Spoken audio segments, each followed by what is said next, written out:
بسم اللہ الرحمن الرحیم۔ کہتے ہیں محمود غزنوی کا دور تھا۔ ایک شخص کی طبیعت ناساز ہوئی تو طبیب کے پاس گیا اور کہا کہ مجھے دوائی بنا کے دو۔ طبیب نے کہا کہ دوائی کے لیے جو چیزیں درکار ہیں وہ سب ہیں سوائے شہد کے۔ تم اگر شہد کہیں سے لا دو تو میں دوائی تیار کیے دیتا ہوں۔ اتفاق سے موسم شہد کا نہیں تھا۔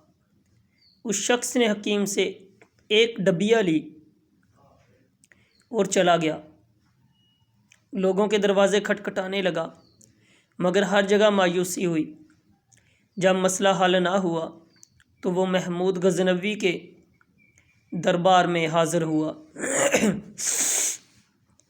کہتے ہیں وہاں ایاز نے دروازہ کھولا اور دستخط دینے والے کی روا داد سنی۔ اس نے وہ چھوٹی سی ڈبیا دی اور کہا کہ مجھے اس میں شہد چاہیے۔ ایاز نے کہا آپ تشریف رکھیے، میں بادشاہ سے پوچھ کے بتاتا ہوں۔ ایاز وہ ڈبیا لے کر بادشاہ کے سامنے حاضر ہوا اور عرض کی کہ بادشاہ سلامت، ایک سائل کو شہد کی ضرورت ہے۔ بادشاہ نے وہ ڈبیا لی اور سائیڈ میں رکھ دی۔ ایاز کو کہا کہ 3 بڑے ڈبے شہد کے اٹھا کے اس کو دے دیے جائیں۔ ایاز نے کہا حضور، اس کو تو تھوڑی سی چاہیے،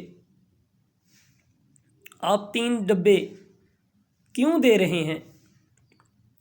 بادشاہ